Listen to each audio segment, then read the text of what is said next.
गुरुर्ब्रह्मा गुरुर्विष्णू गुरुर्देवो महेश्वरा गुरु साक्षात परब्रह्म तस्मै श्री गुरवे नमः.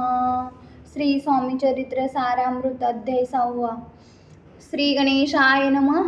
धरोनी शिसूचा हात अक्षरे पंडित लिवित तैसे स्वामी चरित्र सारामृत स्वामी समर्थ वदविती. मागील अध्यायाच्या अंती चोळाप्पा विनवी स्वामी प्रती कृपा करोनी मजवरती बडोद्यासी चलावे भाषण ऐसे ऐकोणी समर्थ बोलती असोनी मल्हारावाची यामनी अम्माविषयी भाव नसे म्हणून त्यांच्या नगरात अम्मा जाणे नव्हे उचित. अक्कलकोट नगरात अम्मा राहणे आवडे ऐसा यत्न व्यर्थ गेला तात्या मनी चिंतावला. आपण आलो ज्या कार्याला ते न जाय सिद्धीसी परी पाहावा यत्न करोनी ऐसा विचार केला म्हणी. मग काय केले तात्यांनी अनुष्ठान आरंभिले भक्ती नाही अंतरी दांभिक साधना ते करी तया ते स्वामी नरहरी प्रसन्न कैसे होतील. मग तात्यांनी काय केले सप्तासी ब्राह्मण बैसविले गुरुचरित्र आरंभिले व्हावयासी स्वामी कृपा परी तात्याच्या वाड्यात कधी न गेले समर्थ. तात्या झाला व्यग्रचित्त काही उपाय सुचेना. आता जाऊनी बडोद्यासी काय सांगावे राजयासी आणि सकळ जनांसी तोंड कैसे दाखवावे ऐशा उपाय करून न होती स्वामी प्रसन्न. आता एक युक्ती योजना न्यावे पळवून येतीसी असो कोणी एके दिवशी साधोनी योग्य समयासी मेण्यात घालोनी स्वामीसी तात्यासाहेब निघाले. कडप गावचा मार्ग धरला अर्धमार्गी मेना आला अंतरसाक्षी समर्थाला कोष्टविधीत जाहली. मेण्यातून उतरले मागुती अक्कलकोटी आले ऐसे बहुत वेळा घडले हाही उपाय खुंटला. मग पुढे राजवाड्यात जाऊन या राहिले समर्थ तेव्हा उपाय खुंटत टेकिले हात तात्यांनी.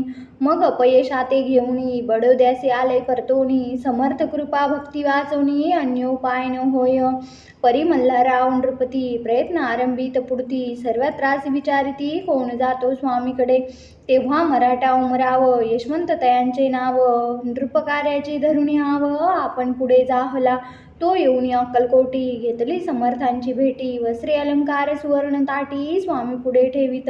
ती पाहुनी समर्थाला तेव्हा निवार क्रोध आला यशवंता पाहुनी डोळा तेव्हा बोलले अरे बेडियानोनी सत्वर ठोकायाचे चरणी असे त्रिवार मोठ्याने समर्थ क्रोधे बोलले. क्रोध मुद्रा पाहुनी यशवंतराव भ्याला म्हणी पळाले तोंडचे पाणी लटलटा कापू लागला. मग थोड्याच दिवशी आज्ञा आली यशवंतासी सत्वर यावे बडोद्यासी तेथील कार्यासी सोडूनी. साहेबा विषप्रयोग केला मल्हारावरी आळ आला त्या कृत्या माझी यशवंताला गुन्हेगार लेखिले हातीपायी बेडी पडली. स्वामी वचनाची प्रचिती आली अघटित लीला दाविली ख्याती झाली सर्वत्र. इति श्री स्वामी चरित्र सारामृत नाना प्राकृत कथा समंत सदा भक्त परिसोत षोडशोध्याय गौड हा. इति श्री स्वामी चरित्र सारामृते षोडशोध्याय समाप्तम. शुभवन्तु नमस्कारम.